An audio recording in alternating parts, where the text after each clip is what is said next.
Deuxième combat de la soirée. Waaw meke na Sekhel a Kola Sangomar Pulo Bala Ngoundiane waaw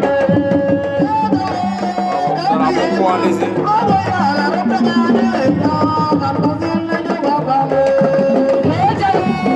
Sangomar Pulo Bala